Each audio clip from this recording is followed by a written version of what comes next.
30년 동안 매년 평균 30% 수익률, 단 한 해도 마이너스가 없었습니다. 월스트리트 역사상 이 기록을 깬 사람은 아직 단 한 명도 없습니다. 누구일까요? 워런 버핏? 아닙니다. 조지 소로스? 그조차도 아닙니다. 정답은 스탠리 드러켄밀러. 대중에겐 낯선 이름일지 몰라도 투자자들 사이에선 전설 중에 전설로 통합니다. 그런데 이 전설이 2024년 AI의 제왕 엔비디아를 팔아버렸습니다. 주가가 150달러에서 900달러까지 치솟던 그 시점에요. 결과요, 1조 6천억 원의 추가 수익을 눈앞에서 놓쳤습니다. 본인도 훗날 인정했습니다. 내 커리어에서 가장 아까운 실수 중 하나였다. 하지만 이 이야기 실수로 끝나지 않습니다. 그는 여전히 40억 달러 이상의 자산을 굴리는 현역 투자자고, 지금 이 순간에도 시장을 읽고 베팅을 하고 수익을 내고 있죠. 그는 왜 엔비디아를 그렇게 일찍 팔았을까요? 지금은 어디에 베팅하고 있을까요? 그리고 대체 어떤 사람이길래 이런 미친 수익률을 30년간 유지할 수 있었을까요? 전설 스탠리 드러켄밀러. 오늘은 그의 믿기 힘든 투자 인생을 함께 따라가 보겠습니다. 드러켄밀러는 1953년 펜실베이니아주 피츠버그에서 태어났는데, 아버지는 듀폰에서 일하는 화학 엔지니어였고 어머니는 골프와 주식시장에 관심이 많은 분이었습니다. 어린 시절 필라델피아 교외의 평범한 중산층 가정에서 자랐는데, 초등학교 시절 부모님이 이혼하면서 가정이 흔들리기 시작하죠. 드러켄밀러는 나중에 이렇게 회고했습니다. 어머니가 외도를 했고 그래서 이혼을 하게 됐다고요. 부모님은 아이들을 나눠 가지기로 결정했는데 두 여동생은 어머니와 필라델피아에 남았고, 6살이던 드러켄밀러는 아버지와 함께 뉴저지로 갔다가 나중에 버지니아 리치몬드로 이사했습니다. 그는 당시에는 별로 이상하다고 생각하지 않았지만 나중에 돌이켜보니 부모님이 아이들을 나눠 가진 게 얼마나 이상한 일이었는지 깨달았다고 했죠. 하지만 이렇게 덧붙였습니다. 육아책들은 이런 상황이 좋지 않다고 말하지만 현실은 달랐다고요. 여동생들도 잘 살고 있고 모두 행복하게 가정을 꾸렸다고 했습니다. 어린 시절부터 드러켄밀러는 주변과 좀 다른 아이였습니다. 키가 196cm로 훤칠하게 컸고 리틀리그 투수로 활약할 정도로 운동도 잘했죠. 골프, 보치볼, 배드민턴 같은 다양한 스포츠에서 두각을 나타냈습니다. 학업 면에서도 뛰어났는데 흥미로운 건 이렇게 다재다능한 학생이 아이비리그 대학에 가지 않았다는 사실입니다. 버지니아 리치몬드의 콜리지 에이트 스쿨을 졸업한 후 메인주에 있는 보든 칼리지라는 작은 리버럴 아츠 대학에 입학하게 되죠. 지금이야 리버럴 아츠 칼리지들도 인정받지만 당시에는 아이비리그에 못 간 사람들이 가는 학교라는 인식이 강했습니다. 하지만 드러켄밀러에게 이건 전혀 문제가 되지 않았고 오히려 여기서 그의 진짜 교육이 시작됩니다. 보든 칼리지 시절 드러켄밀러는 공부를 거의 안 해도 되는 학생으로 유명했습니다. 대신 그 시간에 당구를 쳤는데 당구 실력이 전문가 수준이었다고 해요. 연극에도 출연했고 학비와 생활비를 벌기 위해 친구 로렌스 린지와 함께 캠퍼스 안에서 핫도그 가판대를 직접 운영하기도 했습니다. 나중에 억만장자가 될 사람이 핫도그를 팔았다니 좀 아이러니하게 들리지만 이 경험이 그의 인생에서 엄청나게 중요한 자산이 됩니다. 교수한테 배우는 경영학 이론이 아니라 실제로 물건을 사입하고 가격을 정하고 손님을 상대하면서 장사가 어떻게 돌아가는지를 몸으로 익힌 거니까요. 드러켄밀러의 가장 핵심적인 특성이 바로 여기서 형성되는데, 이론보다 실전을 중시하고 책에서 배우는 것보다 직접 부딪혀서 배우는 걸 훨씬 선호하는 스타일이 된 겁니다. 대학에서 영어 영문학과 경제학을 복수 전공하며 1975년 우등으로 졸업한 드러켄밀러는 미시간 대학교 경제학 박사 과정에 진학합니다. 누가 봐도 탄탄대로 학자의 길이었죠. 그런데 여기서 인생의 방향을 완전히 바꾸는 결정을 내리게 됩니다. 박사과정 첫 학기를 다니면서 엄청난 환멸을 느낀 건데 교수들이 복잡한 경제 현상을 수학 공식에 억지로 끼워 맞추려고 하는 모습을 보면서 이건 아니다 싶었던 겁니다. 실제로 그는 나중에 인터뷰에서 이렇게 말했죠. 경제학 박사과정에 갔더니 그 사람들이 미쳤더라고요. 경제를 수학 공식에 우겨 넣으려고 하는데 그게 말이 안 되잖아요. 그리고 덧붙였습니다. 수학이 경제학에 이렇게 많이 들어온 건 진입 장벽을 높이려는 목적이 크다고. 원래 단순한 걸 일부러 복잡하고 암호같이 만들어서 아무나 못 들어오게 하려는 경쟁 전략이라고. 수학의 남용이 굉장히 심하다고 생각한다고요. 결국 박사과정을 한 학기 반 만에 중퇴하고 실전 금융의 세계로 뛰어들기로 결심하게 됩니다. 1977년 24살의 드러켄 밀러는 피츠버그 내셔널 뱅크에서 경영 수습생으로 첫 직장 생활을 시작합니다. 원유 분석가로 일했는데 여기서 그의 인생을 바꿀 기회를 만나게 되죠. 그의 능력은 금방 빛을 발합니다. 입사한 지 불과 1년 만인 1978년 25살의 나이에 은행의 주식 리서치 부서장 자리에 오르게 되는데 1979년에는 투자부서 책임자까지 승진합니다. 보통 이 자리는 경력 15년에서 20년 이상 된 베테랑들이 앉는 자리였는데 완전한 파격 인사였습니다. 당시 그를 승진시킨 상사가 재미있는 말을 했다고 합니다. 왜 널 이 많은 사람들 위에 앉히는지 아냐고 물으면서 전쟁터에 18살짜리 청년들을 보내는 이유와 똑같다고 했죠. 너무 젊고 무지해서 돌격을 두려워하지 않기 때문이라고요. 어떻게 보면 모욕적인 말인데 드러켄 밀러는 이걸 칭찬으로 받아들였습니다. 실제로 그는 그런 스타일이었으니까요. 확신이 서면 두려움 없이 올인하는 사람이었습니다. 이 시기에 드러켄 밀러는 기술적 분석의 세계에 빠져들게 됩니다. 기술적 분석이라는 건 주가 차트에서 패턴을 찾아내 미래 가격 움직임을 예측하는 방법인데 선 몇 개 그어놓고 여기서 반등한다, 여기서 떨어진다 하는 겁니다. 대부분의 정통파 투자자들은 이런 차트 분석을 점술이나 다름없다고 무시하죠. 기업의 실적과 가치를 분석해야지 선 그림 보고 투자하는 게 말이 되냐는 건데 드러켄 밀러의 생각은 완전히 달랐습니다. 그는 차트에 나타나는 패턴이 그냥 무의미한 선이 아니라고 봤습니다. 예를 들어 하락장에서 자주 나타나는 하향 쐐기형 패턴 같은 게 있는데 드러켄 밀러는 이게 랜덤하게 생기는 게 아니라 실제 트레이더들의 심리와 행동이 만들어낸 결과라고 해석했죠. 가격이 떨어지면 공포에 질린 사람들이 팔고 어느 지점에서 싸다고 생각하는 사람들이 사기 시작하고 그런 집단 심리가 차트의 패턴으로 나타난다는 논리입니다. 그래서 그는 독특한 접근법을 개발하게 되는데 기업의 실적이나 산업 전망 같은 기본적 분석에다가 차트의 기술적 분석까지 결합하는 멀티 디시플린 방식이었습니다. 돈이 되면 뭐든 쓴다는 철저한 실용주의였죠. 정통파 학자들이 보면 혼합주의라고 비웃을 수 있지만 시장에서 돈을 버는 건 정통파가 아니라 실용주의자들이니까요. 그의 시장 분석 능력에 대한 소문이 퍼지면서 한 부유한 투자자가 접근해 옵니다. 매달 1만 달러를 줄 테니 자기한테 시장에 대해 자문해 달라는 제안이었는데 1970년대 후반에 매달 1만 달면 엄청난 금액이었습니다. 요즘 가치로 환산하면 월 5만 달러, 연봉으로 60만 달러 이상 되는 건데 단지 시장에 대한 의견을 듣는 대가로 이 정도를 지불하겠다는 거였죠. 이때 드러켄 밀러의 머릿속에 전구가 켜집니다. 사람들이 내 의견을 듣는 것만으로 이렇게 큰 돈을 내겠다면 내가 직접 돈을 운용하면 얼마를 벌 수 있을까? 이 단순한 질문이 그의 인생을 완전히 바꿔놓게 됩니다. 그는 결심하죠. 내 펀드를 만들자고요.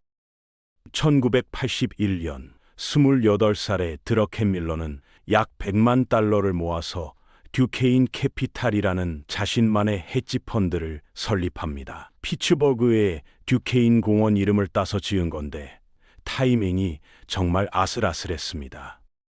당시 미국 경제가 어떤 상황이었는지 잠깐 살펴볼 필요가 있는데 1970년대는 스태그플레이션의 시대였습니다. 경제 성장은 멈췄는데 물가는 미친 듯이 올라가는 최악의 조합이었죠.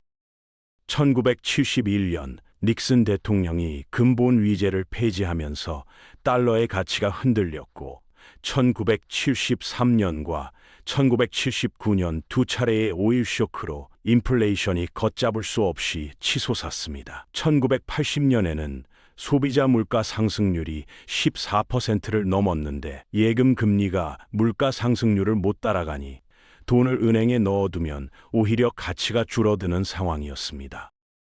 중산층의 경제적 고통이 극에 달하면서 1980년 선거에서 로널드 레이건이라는 보수 성향의 대통령이 당선됩니다. 레이건은 감세와 규제 완화로 경제를 살리겠다고 약속했는데 취임 첫 해에 상황이 오히려 나빠졌습니다.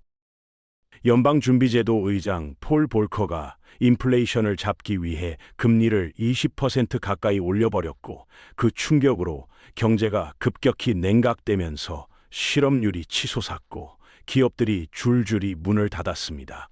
경기 침체가 코앞으로 다가오고 있었죠. 대부분의 투자자들에게 이건 악몽 같은 상황이었지만 드러켄 밀러의 눈에는 완전히 다르게 보였습니다. 그는 이 혼란 속에서 기회를 포착한 겁니다. 드러켄 밀러의 분석은 이랬습니다. 볼커가 금리를 이렇게까지 올렸으니 인플레이션은 잡힐 것이다. 인플레이션이 잡히면 금리가 다시 내려올 것이다. 금리가 내리면 채권 가격은 올라간다. 핵심은 타이밍인데 대부분의 사람들은 아직 이 시나리오를 제대로 인식하지 못하고 있다는 것이었죠. 그러니까 지금 장기 채권을 사면 남들이 깨닫기 전에 먼저 자리를 잡을 수 있다는 논리였습니다. 그는 나중에 이렇게 설명했습니다. 투자의 핵심은 미래에 무슨 일이 일어날지 예측하는 게 아니라 다른 사람들이 그 미래를 얼마나 알고 있는지를 파악하는 겁니다. 모두가 아는 정보는 이미 가격에 반영되어 있으니 돈이 안 되고 남들이 모르는 걸 먼저 알아채야 돈을 벌 수 있죠. 그래서 드러켄 밀러는 장기 채권에 과감하게 베팅합니다. 작은 펀드의 상당 부분을 채권에 쏟아부었는데 1982년 5월 예상대로 경기 침체가 본격화됩니다. 사람들이 공포에 질려서 안전자산인 채권으로 몰려들었고 채권 가격이 급등했죠.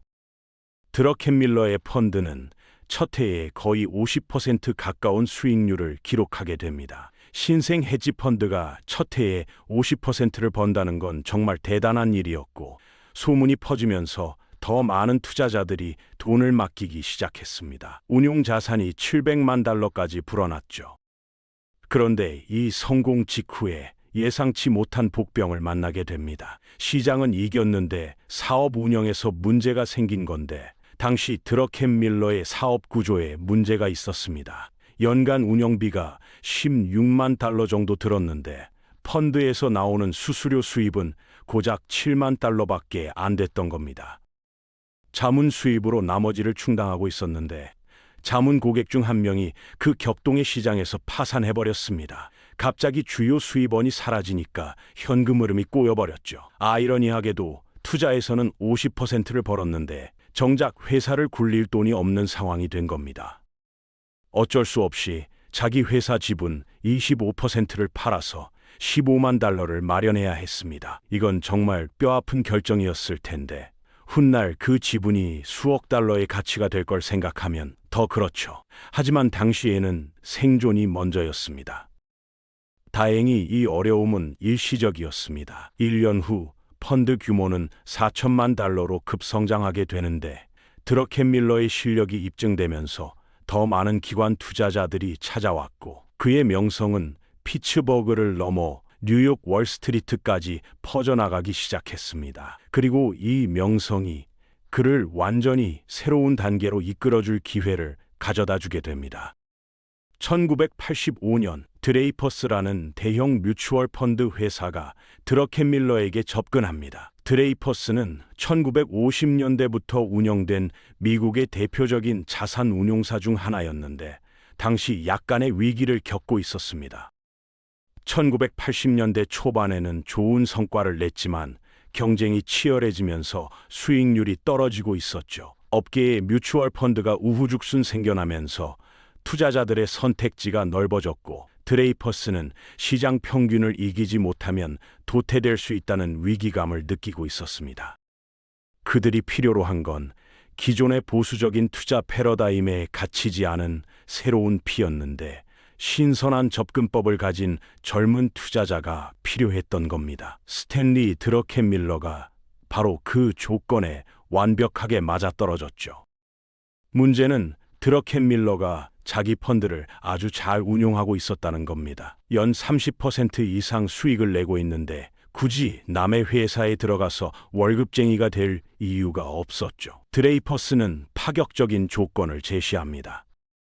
자기 펀드인 듀케인 캐피탈을 계속 운용하면서 동시에 드레이퍼스의 펀드들도 맡아달라는 거였는데 매주 피츠버그에서 이틀, 뉴욕에서 이틀 일하는 방식으로 시간을 나눴습니다. 사실상 드러켄밀러가 원하는 건 뭐든 들어주겠다는 자세였죠. 드레이퍼스 입장에서 드러켄밀러는 돈을 찍어내는 기계나 다름없었으니까요. 그를 영입하면 펀드 자산을 2~3배로 불릴 수 있다고 확신한 겁니다. 1986년에 드러켄밀러는 드레이퍼스 펀드의 책임자로 임명되면서 피츠버그로 완전히 이사했고 듀케인 캐피탈도 계속 운용하는 조건이었습니다.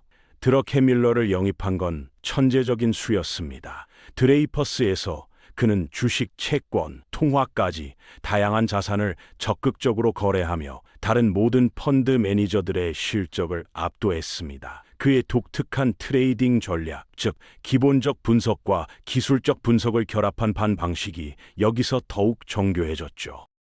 드레이퍼스는 이 젊은 인재의 능력을 최대한 활용하기로 결정하고 5개의 펀드를 동시에 맡겼습니다. 1986년 말이 되자 5개 펀드 전부가 40% 이상의 수익률을 기록합니다. 요즘 뮤추얼 펀드에서는 상상도 할 수 없는 성과죠.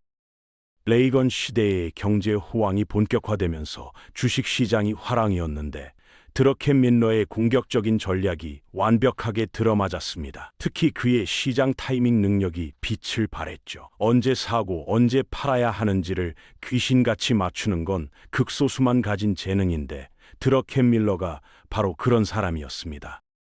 하지만 과거에 통했던 방법이 항상 미래에도 통하는 건 아니죠. 시장은 특히 극단적으로 변동할 때 예상과 완전히 다르게 움직이곤 합니다. 드러켄밀러는 곧 이 교훈을 뼈저리게 배우게 됩니다.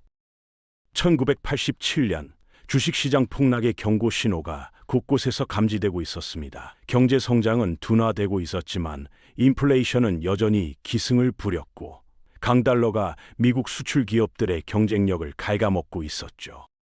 주가 수익 비율이 2조 배를 훨씬 넘어서면서 시장이 과열 상태라는 건 누가 봐도 명확했습니다. 드러켄밀러도 조만간 조정이 올 거라고 예상하고 있었는데 문제는 정확한 타이밍이었죠. 그는 자신의 기술적 지표들이 신호를 보낼 때까지 기다리고 있었습니다. 1987년 10월 16일 금요일 그의 차트 분석이 뜻밖의 결과를 보여줍니다. 다우 지수가 고점 2700포인트에서 2200포인트까지 떨어진 상태였는데 그의 지표들은 이게 과매도 상태라고 말하고 있었습니다. 2200 부근에 강한 지지선이 있으니 다음 주 월요일에는 반등할 거라고 판단한 거죠. 그래서 공매도 포지션에서 완전히 뒤집어서 130% 롱 포지션으로 전환합니다. 전 재산을 주식에 투자하고 거기에 30%를 더 빌려서 레버리지까지 걸어버린 겁니다. 그는 나중에 인터뷰에서 이렇게 말했습니다. 10월 16일에 시장이 108포인트 떨어졌는데 당시로서는 역사상 가장 큰 일일 하락폭이었다고요. 저한테는 절정처럼 보였고 매수 기회라고 생각했다고요. 문제는 그날이 금요일이었다는 거죠. 보통 금요일에 하락하면 월요일에도 하락하는 경향이 있습니다. 그런데 그 금요일 드러켄밀러는 폴 투더 존스라는 펀드 매니저가 쓴 보고서를 보게 됩니다. 존스와 그의 리서치 디렉트의 피터 보리시는 1929년 대공황 직전의 차트 패턴과 1987년 시장을 비교 분석했는데 놀라울 정도로 유사점이 많았습니다. 존스는 이 분석을 바탕으로 폭락이 임박했다고 확신하고 대규모 공매도 포지션을 잡고 있었죠. 드러켄밀러가 놓친 패턴을 존스는 찾아낸 거였습니다. 보고서를 읽은 드러켄밀러는 패닉에 빠집니다. 즉시 탈출 계획을 세웠는데 월요일 아침에 시장이 반등하지 않으면 즉시 전량 매도하기로 한 겁니다. 월요일이 밝았고 시장은 200포인트나 낮게 열렸습니다. 드러켄밀러의 계획대로라면 바로 팔았어야 했습니다. 그는 실제로 그렇게 했습니다. S&P 고점이 269였는데 그는 267.5에 전량 매도했습니다. 그는 나중에 이렇게 회고했죠. 손실난 포지션에서 매도 버튼을 누르는 건 정말 어렵다고요. 하지만 저는 모든 걸 다 팔았습니다. 40계약을 들고 들어갔는데 31만 5천 달러를 잃었죠. 고통스러웠고 피가 났지만 리스크 포인트를 지켰고 총알을 깨물었습니다. 그리고 덧붙였습니다. 트레이딩에서 가장 자살 행위 같은 건 손실난 포지션에 계속 추가 매수하는 겁니다. 만약 제가 그랬다면 그날 500만 달러를 잃을 수도 있었죠. 1987년 10월 19일 역사적인 블랙 먼데이가 터집니다. 다우지수는 508포인트, 22.6% 폭락했는데 역사상 가장 큰 일일 하락률이었습니다. 폴 투더 존스의 펀드는 그해 200% 수익을 올렸고 조지 소로스는 2억 달러를 잃었습니다. 소로스는 나중에 이렇게 말했습니다. 저도 다른 사람들과 똑같이 당했다고요. 일본에서 폭락이 시작될 거라고 확신했는데 그게 비싼 실수였다고요. 드러켄밀러는 어땠을까요? 그는 월요일 아침에 모든 롱 포지션을 청산하고 심지어 공매도로 전환해서 그 달을 플러스로 마감했습니다. 그 결정적인 아침에 빠르게 대응한 덕분이었죠.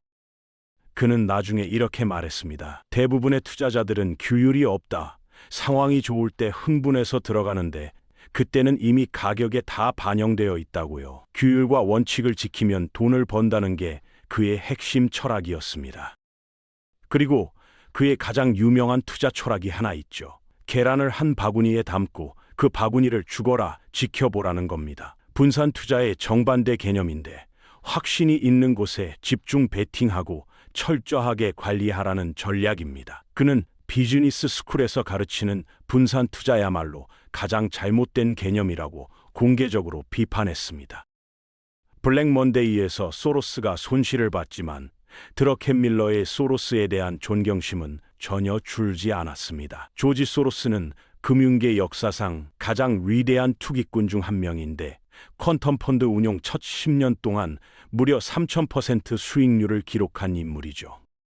드러켄밀러는 소로스의 책 금융의 연금술을 읽고 자신과 투자 스타일이 같다는 걸 알아챘습니다. 1987년 폭락 이후 소로스는 퀀텀 펀드를 맡길 후계자를 찾고 있었는데 빅터 니더호퍼가 떠난 자리를 채울 사람이 필요했습니다. 드러켄밀러의 시장 타이밍 능력에 깊은 인상을 받은 소로스는 그를 점찍게 됩니다. 1988년 36세의 드러켄밀러는 퀀텀 펀드의 수석 포트폴리오 매니저가 됩니다. 같은 해 그는 고등학교 시절부터 사귀던 첫 번째 아내와 이혼하고 드레이퍼스의 스타 애널리스트이자 유명 투자자 바턴 빅스의 조카인 피오나 빅스와 재혼했습니다. 흥미로운 건 드러켄밀러가 소로스의 유명한 반사성 이론을 만나기 전에 이미 비슷한 개념에 독자적으로 도달해 있었다는 겁니다. 반사성 이론이란 시장의 펀더멘털과 가격 사이에 피드백 루프가 존재한다는 건데 가격이 오르면 사람들이 더 낙관적이 되고 낙관론이 퍼지면 펀더멘털까지 실제로 좋아지고 그러면 가격이 더 오르는 순환이 만들어진다는 논리입니다. 드러켄밀러와 소로스의 투자 철학이 본질적으로 통했던 거죠. 1989년 베를린 장벽이 무너집니다. 제2차 세계대전 이후 유럽을 갈라놓았던 철의 장막이 걷히는 순간이었죠. 전 세계 투자자들은 동서독 통일이 독일 마르크화의 악재라고 봤습니다. 동독 재건에 천문학적인 돈이 들어갈 테니 재정 적자가 폭발할 거고 재정 적자가 늘어나면 통화 가치가 떨어지는 게 일반적인 공식이니까요. 하지만 드러켄밀러의 생각은 완전히 달랐습니다. 그는 소로스의 책에서 배운 개념을 적용했는데 재정 적자가 늘더라도 확장적 재정 정책에 긴축적 통화 정책이 결합되면 오히려 통화 가치가 오를 수 있다는 논리였습니다. 그의 판단은 이랬죠. 독일 중앙은행인 분데스방크는 유럽에서 가장 강력한 기관이고 독일 국민들은 1920년대 하이퍼인플레이션의 트라우마 때문에 인플레이션에 대한 공포가 뼛속까지 배어 있다. 통일 비용이 얼마가 들든 분데스방크는 마르크화 가치를 지키기 위해 뭐든 할 것이다. 게다가 동독에서 값싼 노동력이 쏟아져 들어오면 경제가 폭발적으로 성장할 것이다. 그래서 20억 달러어치 마르크화를 매수하는 거대한 베팅을 감행합니다. 1989년은 레이건 임기의 마지막 해였는데 그의 재임 기간 동안 미국은 롤러코스터 같은 경제를 겪었습니다. 2200억 러라는 엄청난 재정 적자를 안고 퇴임하면서 미국 경제는 전환점에 서 있었죠. 한편 드러켄 밀러는 퀀텀 펀드에서 맹활약하며 3년 만에 펀드 자산을 거의 3배로 불립니다. 순수하게 투자 수익만으로요. 이건 소로스 본인이 직접 운용할 때보다 더 좋은 성적이었습니다. 1992년이 되자 유럽에서 또 다른 거대한 기회가 모습을 드러냅니다. 유럽 국가들은 유로존을 만들기 위해 1979년부터 환율 조정 메커니즘이라는 걸 운영하고 있었는데 쉽게 말해서 각국 통화의 환율을 일정 범위 안에서 묶어두는 제도였습니다.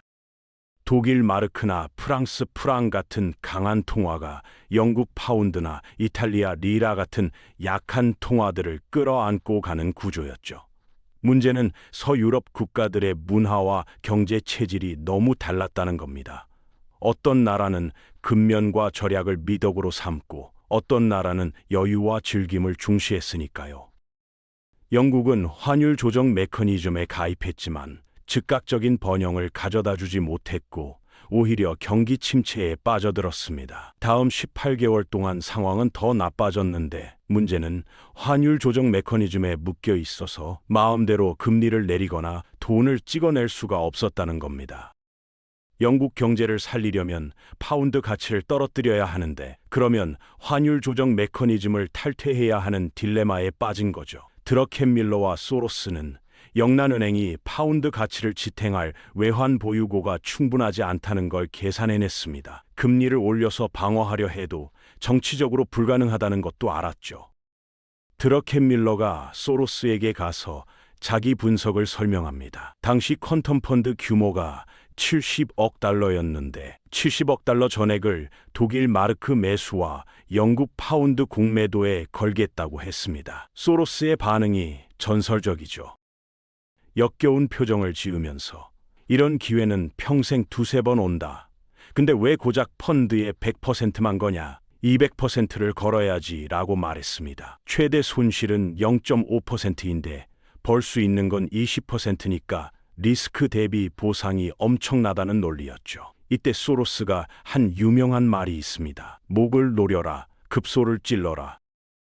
드러켄 밀러는 단순히 약한 통화를 공매도하는데 그치지 않았습니다. 환율 변동이 영향을 미칠 각국의 주식시장과 채권시장에도 연쇄적으로 베팅을 걸었죠. 포지션을 다 잡고 기다렸는데 1992년 9월 16일 영국 정부가 발표를 합니다. 오늘은 매우 힘들고 격동적인 하루였다. 영국의 이익을 위해 환율 조정 메커니즘 참여를 중단한다고요. 이날이 바로 검은 수요일인데 영국에게는 치욕의 날이었지만 드러켄 밀러와 소로스에게는 승리의 날이었습니다.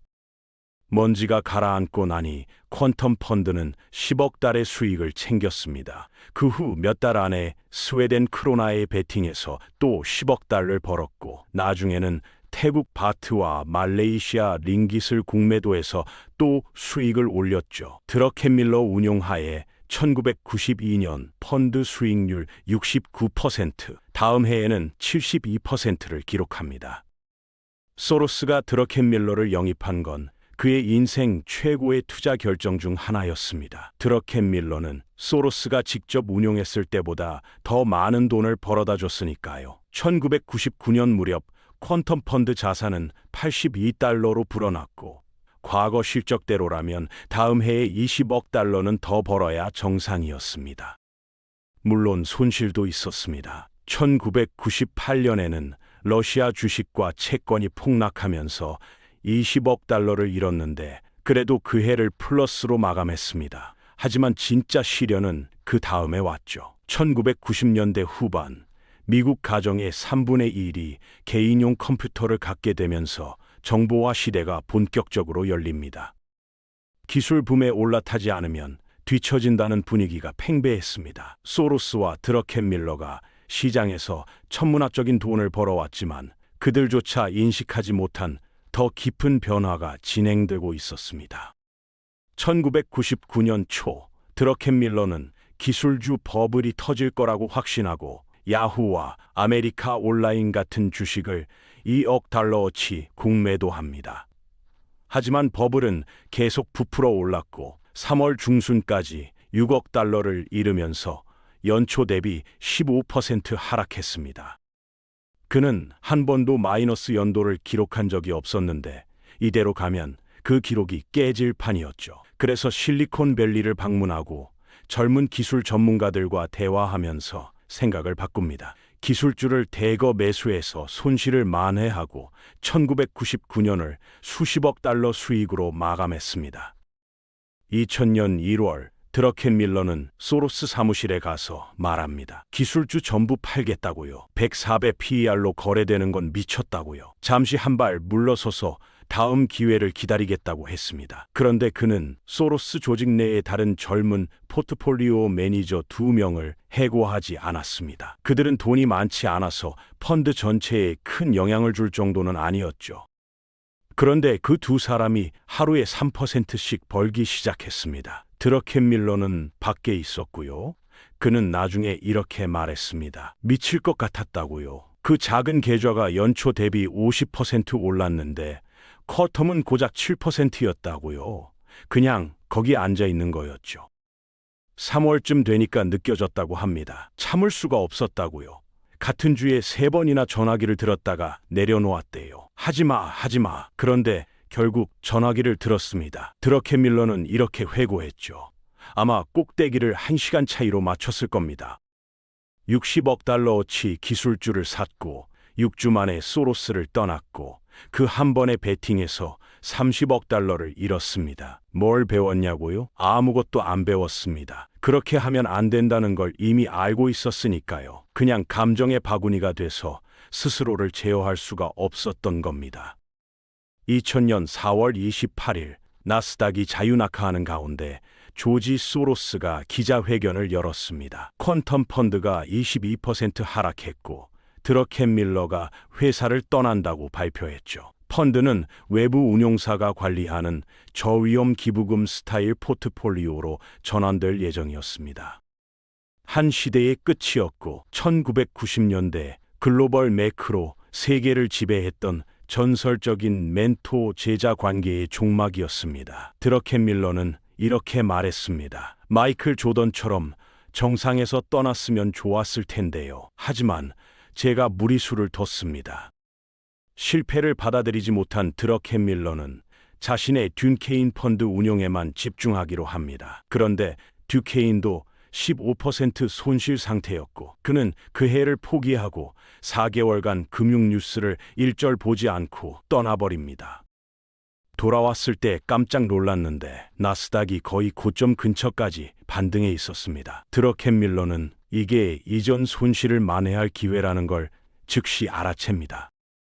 그가 휴가 간 사이에 유가와 달러가 크게 올랐는데 역사적으로 이런 조합은 미국 경제와 기업 실적의 악재였습니다. 그래서 2년물과 5년물 미국 국채를 대량으로 사들이기 시작하죠. 당시엔 그린스펀 연준 의장이 매번 금리 인상을 시사하는 매파적 발언을 했는데 드러켄밀러는 화가 나면서도 그린스펀이 연설할 때마다 채권을 더 샀다고 합니다. 가격 움직임은 없었지만 펀더멘털에 대한 확신이 있었기 때문이죠. 결국 이게 그의 커리어 최고의 베팅 중 하나가 됩니다. 2008년 금융위기가 터졌을 때 나머지 시장이 초토화되는 동안 드러켄밀러의 펀드는 11% 플러스 수익을 기록합니다. 2억 6천만 달러를 벌었다고 알려졌죠. 30년이 넘는 기간 동안 단 한 번의 마이너스 연도 없이 연평균 30% 수익률을 기록한 겁니다. 하지만 그는 깨닫게 되죠. 예전만큼의 성과를 유지하기가 점점 어려워지고 있다는 걸요. 2010년 무렵 세상은 완전히 달라져 있었습니다. 역사상 그 어느 때보다 세계 경제가 촘촘하게 연결되어 있었고, 알고리즘 트레이딩이 시장을 지배하기 시작했으며, 정보의 비대칭성이 예전보다 훨씬 줄어들었습니다. 2010년 8월 18일, 드러켄 밀러는 충격적인 발표를 합니다. 120억 달러 규모의 듀케인 캐피탈을 청산하고 외부 투자자들에게 돈을 돌려주겠다는 거였습니다. 블룸버그 뉴스에 따르면 그는 업계 최고의 트레이딩 기록을 유지하면서 엄청난 금액의 자본을 관리하려는 스트레스에 지쳤다고 말했습니다. 발표 당시 펀드는 약 5% 손실 상태였는데, 이후 연준의 양적 완화 기대감에 시장이 랠리할 거라는 베팅이 성공하면서 그 해를 소폭 플러스로 마감했습니다.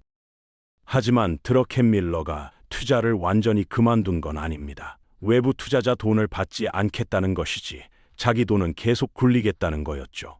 그래서 듀케인 패밀리 오피스라는 이름으로 자신의 개인 자산을 운용하기 시작했는데, 2010년에 30억 달러로 시작해서 2023년 12월 기준 약 13억 달러 불어났습니다. 2025년 현재 이 포트폴리오 규모가 40억 달러를 넘고, 그는 여전히 시장에서 활발하게 움직이고 있죠. 매 분기 SEC에 제출하는 13F 보고서를 통해 그의 투자 동향이 공개되는데, 월스트리트에서는 이 보고서가 나올 때마다 난리가 납니다. 전설이 뭘 사고 뭘 팔았는지 다들 궁금해하니까요.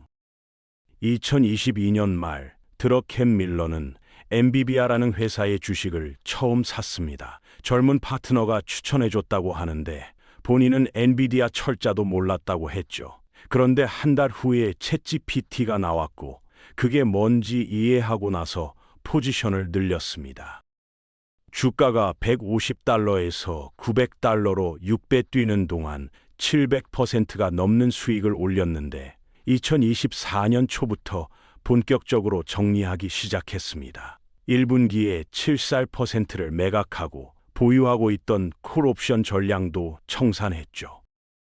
드러켄 밀러는 2024년 5월 CNBC 인터뷰에서 이렇게 말했습니다. AI가 단기적으로는 약간 과대평가될 수 있다고요. 하지만 장기적으로는 여전히 낙관적이라고 덧붙였습니다. 4년에서 5년 뒤에 큰 보상이 있을 거라고요. 그런데 문제는 그가 너무 일찍 팔았다는 겁니다. 엔비디아 주가는 그 뒤로도 계속 올랐고, 2024년 10월 인터뷰에서 그는 솔직하게 인정했습니다. 투자 경력에서 수많은 실수를 저질렀는데 그 중 하나가 800달러에서 950달러 사이에 엔비디아를 전량 매각한 거라고요. 만약 그 지분을 그대로 들고 있었다면 12억 달러, 우리 돈으로 1조 6천억 원이 넘는 수익을 더 챙겼을 겁니다. 하지만 그는 이렇게 말했습니다. 나는 워런 버핏이 아니다. 10년이고 20년이고 한 종목을 들고 있는 스타일이 아니라고요. 엔비디아가 훌륭한 회사이고 주가가 내려간다면 다시 매수할 의향이 있다고도 했습니다. 2025년 현재 그의 포트폴리오 1위 종목은 AI 관련주가 아니라 나테라라는 유전자 검사 회사입니다. 전체 포트폴리오의 16%를 차지하는데 비침습적 DNA 검사를 전문으로 하는 헬스케어 기업이죠. 2위는 인스메드, 3위는 테바 제약인데 상위 3개 종목이 전부 바이오테크와 헬스케어입니다. AI 광풍이 휩쓸고 있는 와중에 전설은 오히려 바이오테크에 베팅하고 있는 거죠. 물론 최근에는 아마존, 알파벳, 메타 같은 빅테크 주식도 새로 편입했지만 핵심 베팅은 헬스케어에 집중되어 있습니다. 흥미로운 건 드러켄 밀러의 제자들이 이제 미국 경제 정책의 핵심 자리에 앉아 있다는 겁니다. 스콧 베센트는 2025년 현재 트럼프 행정부의 재무장관인데 드러켄 밀러 밑에서 일했고 1992년 파운드 공매도에도 참여했던 인물이죠. 케빈 워시도 트럼프 행정부의 핵심 경제 인사인데 역시 드러켄 밀러의 제자입니다. 전설의 영향력이 월스트리트를 넘어 워싱턴까지 뻗어 있는 겁니다. 드러켄 밀러는 이렇게 회고합니다. 내 커리어 동안 세상이 확실히 바뀌었다고 느낀 순간이 몇 번 있었다고요. 2001년 10분 2인 테러 때, 1989년 베를린 장벽이 무너졌을 때, 그리고 2016년 트럼프가 당선된 날 밤이요. 이런 순간들은 보통 2년에서 4년 동안 이어지는 거대한 트렌드를 만들어내고 그 안에서 동심원처럼 퍼지는 수많은 기회들이 생긴다고 했습니다. 2025년 초 인터뷰에서는 트럼프 2기 행정부의 비즈니스 친화적 정책에 대한 기대감을 표명하면서 49년간 이 일을 해왔는데 아마 가장 반기업적인 행정부에서 정반대로 가고 있다고 말했습니다. CEO들이 안도감에서 황홀경 사이 어딘가에 있다고 표현했고 동물적 본능이 깨어날 것이라고 전망했죠. 30년 동안 연평균 30%라는 불멸의 기록, 소로스를 뛰어넘은 실적, 1987년 블랙 먼데이와 2008년 금융위기를 모두 수익으로 마무리한 경이로운 리스크 관리 능력까지 스탠리 드러켄 밀러는 분명 월스트리트 역사상 가장 위대한 투자자 중 한 명입니다. 하지만 대중에게는 거의 알려지지 않았죠. 어쩌면 그게 그가 원한 것일지도 모릅니다. 조용히 돈을 벌고 조용히 자기 길을 가는 거요. 71세가 된 지금도 그는 여전히 시장을 읽고 베팅을 하고 때로는 실수를 인정하면서 계속 앞으로 나아가고 있습니다. 드러켄 밀러의 이야기에서 우리가 배울 수 있는 건 뭘까요? 이론보다 실전을 중시하는 자세, 확신이 있을 때 과감하게 베팅하는 용기, 그리고 틀렸을 때 빠르게 인정하고 방향을 바꾸는 유연함이 있습니다. 물론 그의 방식을 그대로 따라하라는 말은 아닙니다. 올인 전략은 보통 사람에게는 너무 위험하니까요. 다만 시장을 바라보는 관점, 리스크를 다루는 태도, 그리고 자신만의 원칙을 세우고 지키는 규율에서 힌트를 얻을 수 있을 겁니다. 그가 남긴 가장 중요한 교훈은 아마 이거일 겁니다. 시장은 끊임없이 변하고 과거에 통했던 방법이 미래에도 통하리라는 보장은 없다는 거죠. 닷컴 버블 때 30억 달러를 잃은 경험, 2024년 엔비디아를 너무 일찍 판 실수가 그걸 증명합니다. 아무리 뛰어난 투자자도 시장 앞에서는 겸손해야 하고 자신의 한계를 인정할 줄 알아야 합니다. 드러켄 밀러가 57세에 외부 자금 운용을 그만둔 것도 그런 지혜의 발현이었는지 모르죠. 더 이상 예전만큼 할 수 없다는 걸 인정하고 깔끔하게 한 발 물러난 거니까요. 여러분이 투자를 하고 계시다면 또는 앞으로 시작할 계획이라면 한 가지만 기억하시면 됩니다. 전설도 실수를 합니다. 중요한 건 실수를 빨리 인정하고 다음으로 넘어가는 겁니다. 드러켄 밀러가 71세가 된 지금도 시장에서 활발하게 움직일 수 있는 이유는 과거의 영광에 집착하지 않고 끊임없이 변화하는 시장에 적응하려고 노력하기 때문입니다. 그게 30년 동안 30%를 기록하고 지금도 40억 달러를 굴리는 남자가 우리에게 남긴 가장 큰 유산이 아닐까요?